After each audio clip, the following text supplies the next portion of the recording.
All right, ladies and gentlemen, the Obama White House set up a law firm to sue patriots and to stop the Trump revolution while they've sued the president and Roger Stone. He's got very exciting updates on that front with their whole fake legal case with literally no proof, saying he hacked the DNC and gave the information to WikiLeaks. Totally insane. We have two-time Pulitzer Prize winner Seyhour Hersh coming out. The story's on Infowars.com. Media completely ignores bombshell Seymour Hersh revelations on Seth Rich, identifying him, according to Seyhour Hersh's FBI, NSA sources, high level, that he's had for a decade, that, ladies and gentlemen, it was Seth Rich. He's been in contact not just with the FBI, but with Julian Assange. Well, Julian Assange already told us when Seth Rich got killed back in July. He said, look, he was our source. We can't officially say it. We never give out sources, but you can believe it should be investigated.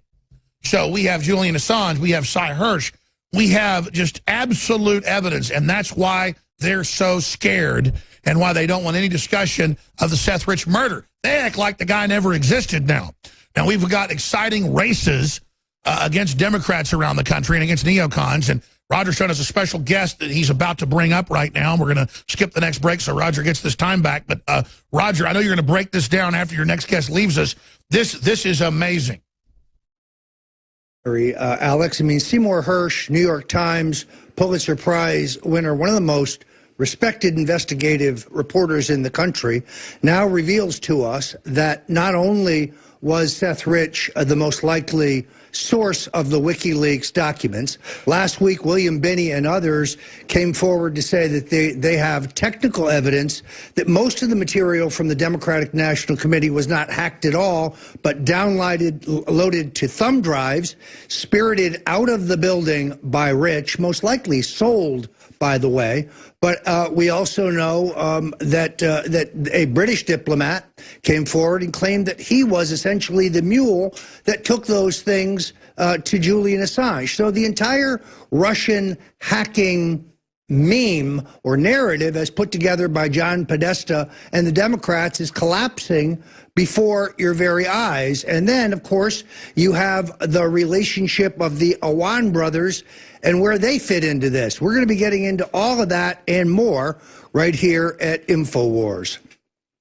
I do want to point out that one of the opportunities, in my opinion, through the failure of the healthcare effort last week, is that President Trump may now realize that the establishment Republicans are not really for him, and that voters could really make a difference. The president has a unique opportunity to thwart the Republican establishment and go into these states and districts, take on incumbent Republicans who are not with the program, not only clean up the Republican Party, return it to being a party of nationalism and the middle class, but also sparking fear in the hearts of the establishment Republicans who are backstabbing him on health care. Joining me now is Colonel Mike McAllister of my home state of Florida, a decorated war hero, but more importantly, the spokesman for Citizens for Trump. Now, Citizens for Trump is the grassroots organization from where Mike Cernovich, Jack Sobiak and others come from. These are the marching troops. These are the front lines of the Trump revolution. Colonel McAllister, thanks for joining us. Hey, it's great to be on today, Roger. You made a trip recently to Alabama, and I want to talk about that because this is a classic case of where fear could be struck in the hearts of the Republican establishment. The appointed U.S. Senator Luther Strange, a former Attorney General, has the support of Mitch McConnell and the Republican establishment. He is awash in special interest money.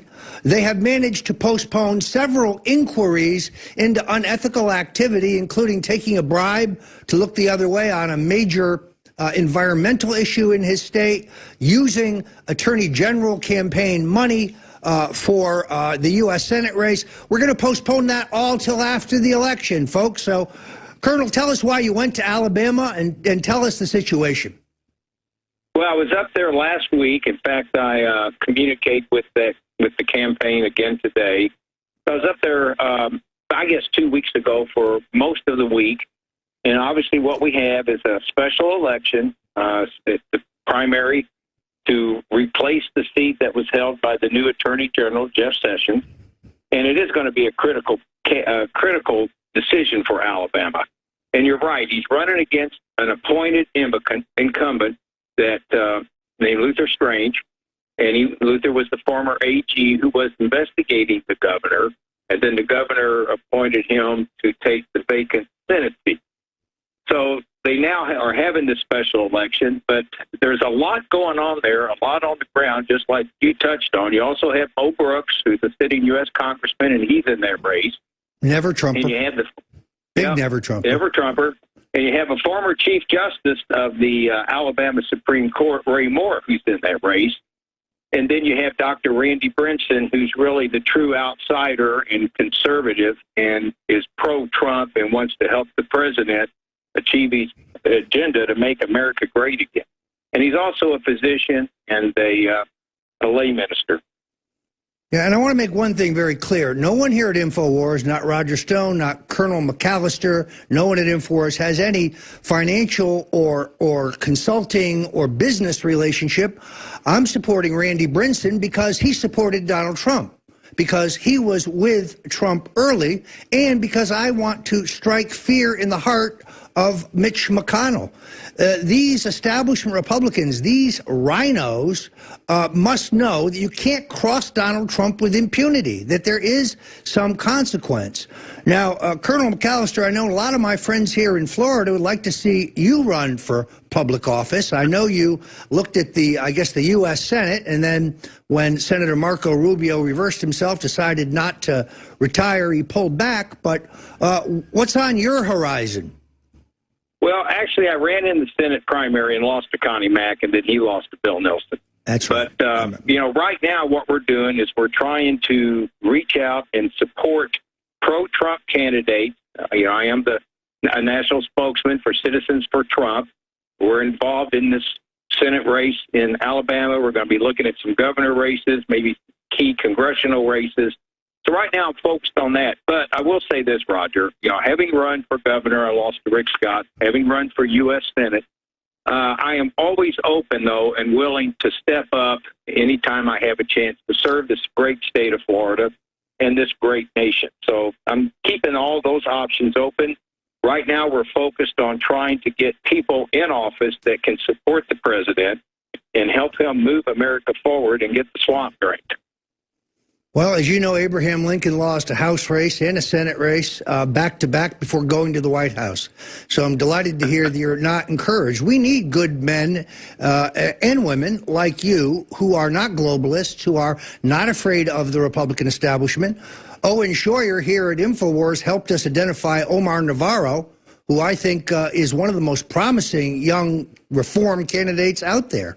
And one of the things I want to do here at InfoWars is to spotlight patriots who are running, patriots who are down with the Trump reform agenda, patriots who are unafraid to call out Islamic terrorism when they see it, patriots who will stand up for a strong national defense, but to turn away from this neocon foreign policy of going around the globe looking for trouble. Are there any other races that you want to mention here before we move on? Because it's such a fast news-breaking day. You've got developments on the Awan brothers and the Seth Rich murder. You have an analysis coming up of the new Trump White House and what's going on there. So, Colonel McAllister, you've got the floor here for a minute. Tell us what else you see on the horizon. Well, I think that 2018, and I think you would agree, Roger, is going to be a pivotal year. And the Democrats are obviously looking at how to rebound and how to regain a base and use it as a launch pad for 2020. And living right here in Florida, like you and I both do, it's the biggest swing state in the nation, has 29 electoral votes, and we have a full plate of elections in 2018. We have the U.S. Senate race to replace Bill Nelson, which is going to be a high priority. All 27 U.S. Congress races will, again, be up for re-election. But we're also going to have a governor, and the entire governor's cabinet in Florida will be up for re-election in 2018. So I'm pretty sure the Democrats are aware of that, and they're probably looking at if we could seize momentum in a key swing state like Florida, it could give us a launch pad for 2020 to try to take the White House back. So I look for them to have a big effort and a big emphasis and focus on Florida in 2018 to keep Bill Nelson in office and to regain the governor's mansion and use those as a launch pad to regain the White House in 2020. Well, well said. You know, folks, if you're not a member of Citizens for Trump, go online and sign up. This is one of the greatest, most vibrant, most robust grassroots organizations. Doesn't cost you anything to join, but they will tell you where the hot spots are in the country. This is where my friends Mike Cernovich and Jack Posobiec came from. This is the wellspring of those who couldn't get a response from the Trump campaign, so they went out and they built their own grassroots organization. It is a great group, folks. I'm going to be speaking to them on the 12th in Atlanta. If you're not a member, I urge you to sign up and follow their activities. We are fully supportive here of Citizens for Trump. Colonel, thank you for joining us, and God bless America, and thank you for your service to our country.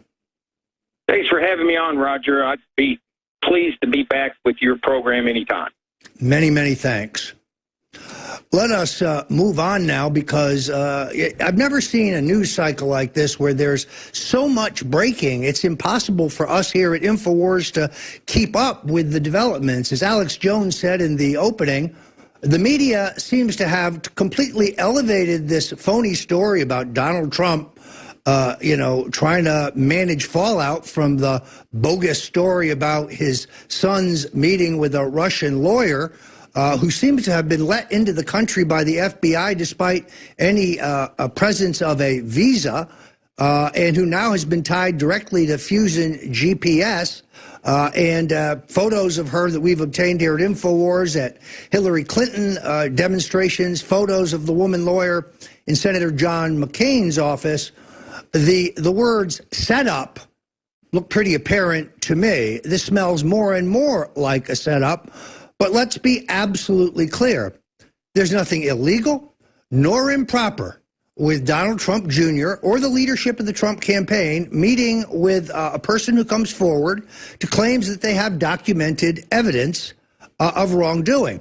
No evidence existed.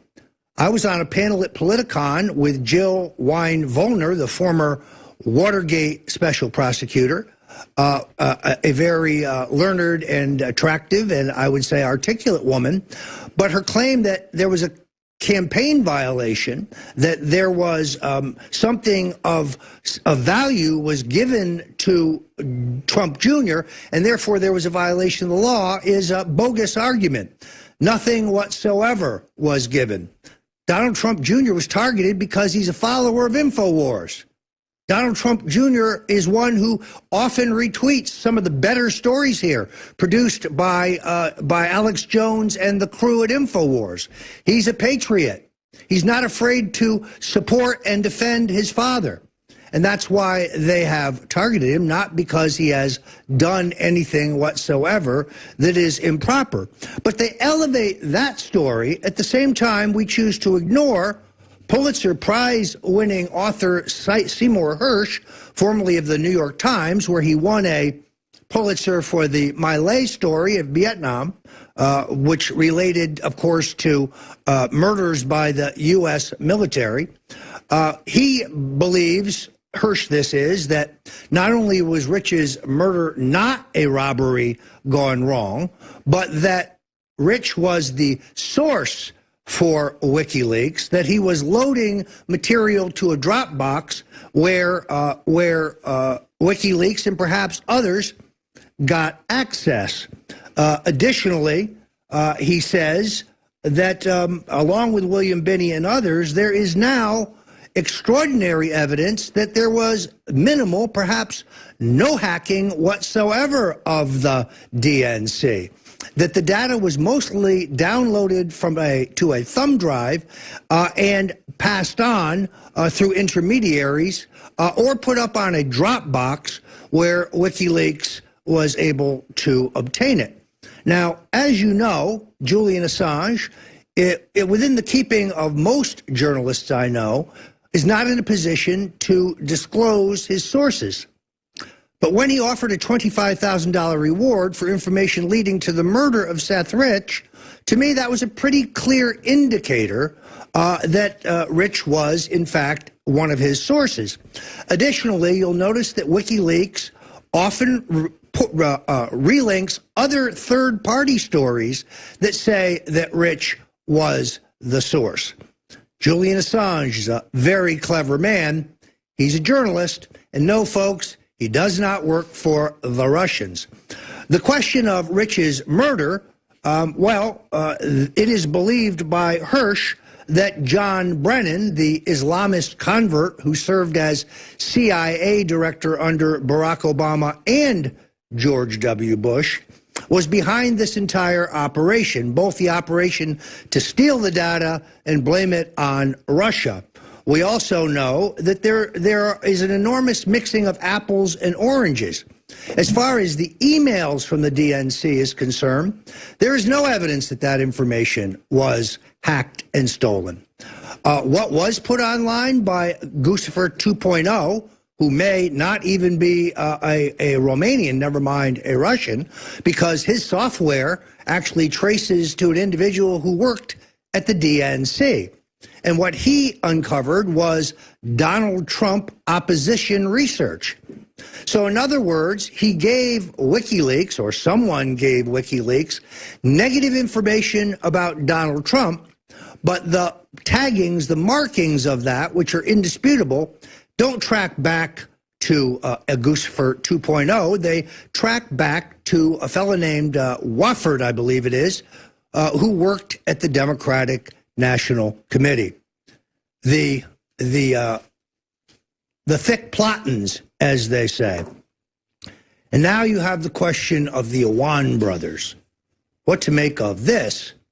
You've read about the Awan brothers. These are the two Pakistanis who came first to work for Deborah Wasserman Schultz, every man's first wife, and the former head of the Democratic National Committee, who was forced to resign when it was revealed that she and Hillary had cheated poor Bernie Sanders in order to win the Democratic nomination. By the way, primary votes in California between Hillary Clinton and Bernie Sanders still not counted. The count goes on. Unbelievably, Donald Trump is president. The election has been over 6 months, but officials in the California Democratic Party can't count all the primary ballots out there in the Golden State. You know why? Because Hillary Clinton lost. That's why. And because the shift of those delegates would move the nomination to Bernie Sanders. So that's why you have a cover-up going on there. I would say that the Awan brother problems for Deborah Wasserman Schultz are just beginning. The two brothers worked for over 30 individual members of Congress, performing sensitive IT tasks that gave him access to top secret and classified information. The extensive list of financial and legal red flags would have prohibited any person from being denied a security clearance, but Deborah Wasserman Schultz did the unthinkable.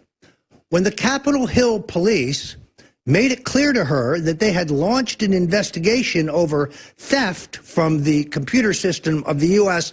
House of Representatives, Wasserman Schultz actually changed the classification of the Awan brothers from consultants to employees. That way she ensured that they would continue to have access to the House of Representative computers despite the fact that they were under investigation. I think that that is in itself collusion with a couple of felons. The assistant U.S. attorney who's overseeing the Awan family investigation is Stephen Wasserman. Sound familiar? Why, he's the brother of Congresswoman Wasserman Schultz. It also appears that the Awan hard drives that were given to almost 20 pieces of equipment were turned over to the Capitol Hill Police and the FBI were damaged and in some cases not intact. So the idea that they are being blackmailed, and that is why no Democratic national congressional member will come forward to testify smells like blackmail to me. Folks, it's a good time to remind you that we here at InfoWars are the tip of the spear, but we cannot survive and we cannot defeat the extraordinary efforts to censor us without your support. So I urge you to go to the Infowars.com store where we have some unbelievable late July specials. Super Female Vitality, $29.95, 57% off. Silver Bullet, one of my favorites, $99.95, almost 66% off. We're on the march. Thank you, and welcome back to the Alex Jones Show here on InfoWars.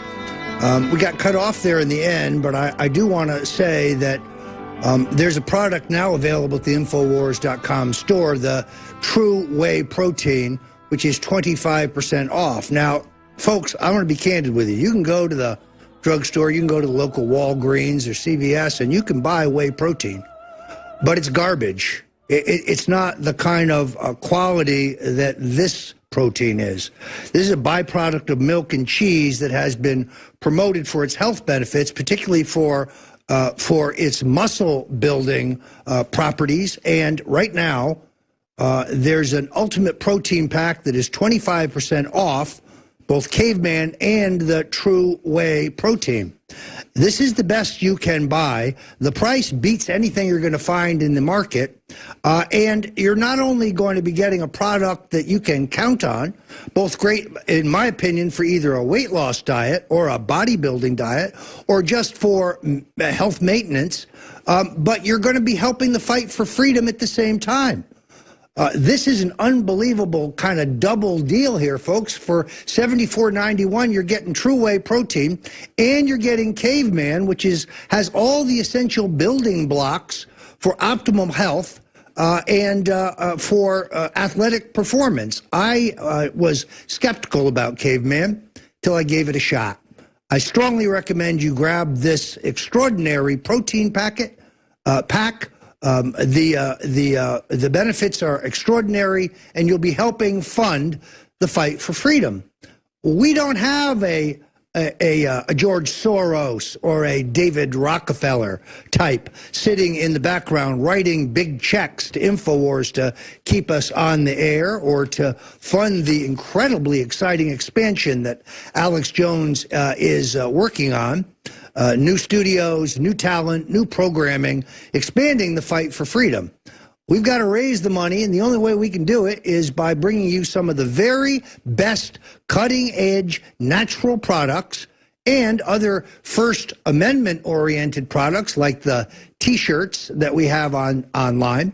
And that is how we fight the globalists. This is how we fund the fight for the First Amendment and for freedom of the press. So please, take just a minute, go to the InfoWars store, look at the many fine products there, but today I recommend the Whey Protein and Caveman combo protein package at an extraordinary price that's 25% off, I believe, list. So, moving on, let's go back to the Awan brothers, because this is the story that the mainstream media refuses to put on page one. There are allegations, of course, that the Awans knew Seth Rich. They may have, in fact, based on what sources tell me, have partied with Seth Rich. There's so many missing time frames in terms of the night before. We know the D.C. Metropolitan Police has made no effort to get the video surveillance camera footage from the last bar that Seth was in. They made no effort to question the people who worked there, the bartender, and so on. A blockbuster story by Dr. Jerry Corsi here on InfoWars last week shows how they purposely changed the time of the report of a break-in into a car in which a gun owned by the FBI was stolen to try to give the impression that there was some connection to the Seth Rich murder. That's the kind of investigative reporting that you see here at InfoWars, folks, but you're not going to see at the New York Times or the Washington Post. So why have the New York Times, the Washington Post, and first and foremost, the Fort Lauderdale Sun-Sentinel, the major paper in Deborah Wasserman Schultz's district, given this story such scant coverage? What is it they are covering up? As I think you probably have heard, one of the Awan brothers attempted to flee the country last week, was actually pulled off of a jetliner at Dulles Airport in Washington, D.C. by the FBI, seeking to leave the country after wiring at least $300,000. There are indications that he may have sent as much as $2 million on to Pakistan, where it appears the rest of his family fled. Here's the other interesting point that many in the mainstream media who are covering the story have missed. There's no evidence that the Awan brothers were IT geniuses. They have no extensive previous IT experience that would indicate that they have the kind of capabilities that they were even selling on Capitol Hill. Was this a Pakistani intelligence operation? It looks to me like the Awan brothers were getting technical help from someone. But just as it is, the story is still Donald Trump Jr., Russian collusion. Nobody wants to talk about the Awan brothers, their alleged connection to Seth Rich, and ongoing developments in the Seth Rich murder case. Last week, The Atlantic, a left-wing magazine, posted an open letter from a Sandy Hook mother attacking me for simply saying on my Twitter feed, "Does anyone but me find it odd that Seth Rich's parents seem to have no interest in who killed their son?" That's not over the top. That's not obnoxious or rude. That's common sense. Yes, of course, the privacy of Seth Rich's parents is important, but the truth is more important. And the mainstream media effort to cover up the truth in this matter, well, that's why Alex Jones said only yesterday, this case needs investigation. The American people need to know. I'm looking forward to the opportunity to testify before the House and Senate Intelligence Committees, because they operate from the get-go on the false premise that the Russians hacked the DNC's email server. I don't believe that's true. In fact, I can prove to the Senate and the House that it is false. See, they operate on a set premise, and the mummy dummies in the 17 intelligence agencies endlessly repeat this narrative line, almost like they got a talking point memo. We've ascertained that the Russians hacked the DNC and that they interfered in the election. But they put forward no proof whatsoever that would stand up in a U.S. court of law. None whatsoever. I also want to report to you on a very exciting trip I took to Los Angeles to stand with Omar Navarro, the Republican candidate for Congress in the 43rd District, facing Mad Maxine Waters. Now, in the nature of full disclosure, I want to say that I am a strategic consultant to his campaign, being paid the princely sum of $1. And I'm going to be watching this race because I think it is a template for the future. I give credit to Owen Scheuer as the journalist who first identified this as a key race and identified Omar Navarro as a hard charger. I can't tell you how impressed I am with this young man. And this race is not about left and right. It's not about globalists and nationalists. It's not about liberal and conservative. It's not about Republican and Democrat. It's about corruption and integrity in government. You see, Maxine Waters is among the most corrupt members of Congress. Maxine Waters put pressure on the U.S. government to bail out a failing bank, but never disclosed that she and her husband owned stock in that bank and that her husband was on the board of directors. Maxine Waters' congressional committee has paid her daughter $600,000. For what? Her tough re-election campaigns? She hasn't had a race in years. And then they have what they call the slate scam. Let me explain that to you. This is where Maxine Waters and her posse create slate cards that look almost identical to the official slate card put forward by the Democratic Central Committee in the counties where she serves. Only this is the Maxine Waters slate. And if you're a down-ballot Democrat running for the Assembly or the County Commission or the City Council, well, you got to pay up. And you've got to pay up big to get on the slate card. It's a scam, folks. She's using her position to make money. The irony of this is that Maxine Waters lives in a multi-million-dollar mansion outside the district. She lives in the very affluent Hancock Park. She is eating filet mignon while her constituents can barely afford carne asada. This is among the poorest, most destitute districts in the country. The schools are terrible. They're like prisons. The streets and neighborhoods are unsafe. You take your life in your hands to go to some parts of this district. There are no jobs. There is no opportunity. There is no possibility of upward mobility. All there is abject poverty and desolation. Yes, Maxine Waters and her husband, there's their mansion. They live high on the hog, while their constituents are among the poorest folks in the nation. I have no doubt whatsoever that Omar Navarro will work to bring opportunity and safety and a better standard of living and better schools to this district. You see, Omar's not on the take. Omar's not running for Congress so he can line his own pockets. Omar Navarro's not running because he likes the social status and the money-making opportunities. Omar Navarro's running for Congress to serve the people. And he will pursue policies much in line with the president that could bring opportunity and growth back to this district. There is one more important issue, and it's really a problem for Maxine Waters. Yes, the James Brown Foundation, well, they want their wig back.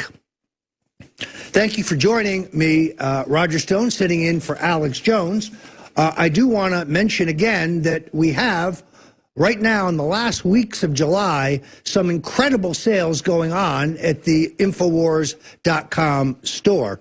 Now, there is a super silver special, which is the Silver Bullet plus Super Blue Power toothpaste, 50% off of retail. This is a combination that my wife Nidia really loves. She has an extraordinarily gleaming smile. I can tell you she's tried all the, drugstore-based, off-the-shelf products, and nothing has given her the whiteness and the natural look that she is justly proud of. So you can get the Super Silver Special at $34.93, which is Silver Bullet, plus the Super Blue Power toothpaste and toothbrush at 50% off of retail. This is really a terrific deal. I recommend it. But let's look at some of the other things. ProPure Traveler, $132, 30% off of retail. Alexa Pure Breeze, 25% off of retail at $149.96. Knockout, this stuff is great, $14.95, 50% off of retail. Prostagard, this is an all-natural formula that protects your natural plumbing if you are a man. Saw palmetto, yes, but zinc and other absolutely necessary natural ingredients for optimum performance. And then you have the Conservatism is the New Counterculture coffee mug, which I believe was developed by my friend Paul Joseph Watson, and DNA Force, $119.95, 20% off of retail. This is one of the products that I attribute to saving my life back in December when I believe I was poisoned. And it was a long crawl back, folks. I think I've ever been so sick in my life. Sure, I went to the doctor, but I also loaded up on a number of the all-natural products at the Infowars.com store to try to boost my immunity and get back on track. And, of course, I was able to complete my book, The Making of the President 2016, How Donald Trump Orchestrated a Revolution. And you can get that also at the Infowars.com store. So it's a two-way street. We will continue to fight here for liberty and the truth. We will bring you the breaking news on Deborah Wasserman Schultz, on the Seth Rich murder. We will highlight the egregious violations of civil liberties by the Obama NSA gang, the wiretapping, the surveillance, the reading of emails, text messages, the monitoring of phone calls. But believe me, those in the deep state would like to shut us up. They would like to close us down. They know we don't have any billionaire fat cats in the background writing big checks. We can only rely on you. So, please, Info Warriors, do yourself a favor, but help the mothership. Go to the store now. Take advantage of these unbelievable July opportunities where you have really deep discounts on products that literally have thousands of testimonials. We would never put anything online, folks, that we didn't think was the very best of its genre. Alex Jones demands a testing regimen like nothing I have ever seen. Nothing second rate will ever show up on the Infowars.com store. Help us, help yourself, help the revolution, help the president, and help make America great again. Go to the store and support us with your dollars. You'll be glad you did. We're going to come back here in just a moment. There's still a lot of news to cover, news you won't hear on the mainstream media. I got word moments ago that my appearance on the Don Lemon Show tonight on CNN has been canceled. I didn't bother to shave because, frankly, I knew they would cancel at the time it was booked. Seems like the folks at CNN can't handle the truth. If you want the truth, you got to come here to Infowars.com with Alex Jones and the crew. Many thanks. I'll be back. Welcome back. I'm Roger Stone here at Infowars, sitting in for my good friend Alex Jones. I want to start a new thing here. We're going to call it Bad Guy of the Week. And we're going to try in each segment to identify an individual currently in government who needs to go. In this case, I have in mind acting FBI Director Andrew McCabe, currently serving as the acting director of the FBI, or I guess now that Mr. Wray has been confirmed only yesterday, serving as the number 2 man at the FBI. This fellow has a number of actions of malfeasance and conflicts of interest that are most troubling. First of all, it is Mr. McCabe who authorized the spending of $50,000 of our tax money to pay for the phony dossier that was created in Europe and brought to our FBI for the purposes of smearing the president based on completely false allegations that he engaged a group of prostitutes to urinate on a bed in a Moscow hotel room for some prurient or, I guess, sexual reason. This whole story is a lie, a manufactured fairy tale. We now know that the Fusion GPS was involved, but what convinced Mr. McCabe that we would want to spend $50,000 of our tax dollars trying to forward this phony dossier. He also didn't bother to report that his wife, who was running for the state Senate, got a $675,000 infusion of cash from Terry McAuliffe, the Democrat governor of Virginia, the finance chairman for both Bill and Hillary's previous presidential campaigns, and a fellow who knows how to move money around. This at the exact time that McCabe was supposed to be investigating Hillary Clinton. Sure smells like a payoff to me. And now, of course, McCabe is deeply involved, using the full force and might of the FBI as the thugs who are running the wide-scale witch hunt against the Trump family. Lord High Executioner Mueller, who we now know was appointed at the behest of White House Chief of Staff Reince Priebus through the auspices of the #2 man at the Justice Department, Rod Rosenstein, all at the behest of Democrat Congressman, yes, Elijah Cummings. The president needs to clean this rat's nest out. And I think Mr. McCabe should be among the first to go. So he is our bad guy for the week. While you're at it, folks, before we're done here, please go back to the Infowars.com website and pick up, I'm thinking now of the amazing T-shirts. I love the Trump-Pence 2020 T-shirt, the Hillary Clinton for President 2017 T-shirts. There are a lot of those at the Omar Navarro event the other night. This is the First Amendment in action, folks. So not only do we have these unbelievable sales, but you can get right into political activism and meet others who are info warriors like you. This is how we identify each other. There's no secret handshake, folks, but the T-shirts give it away. We need your support, and here's a fun, easy, and First Amendment-based way to do it. Roger Stone for InfoWars. Glad to be with you. Victory or death.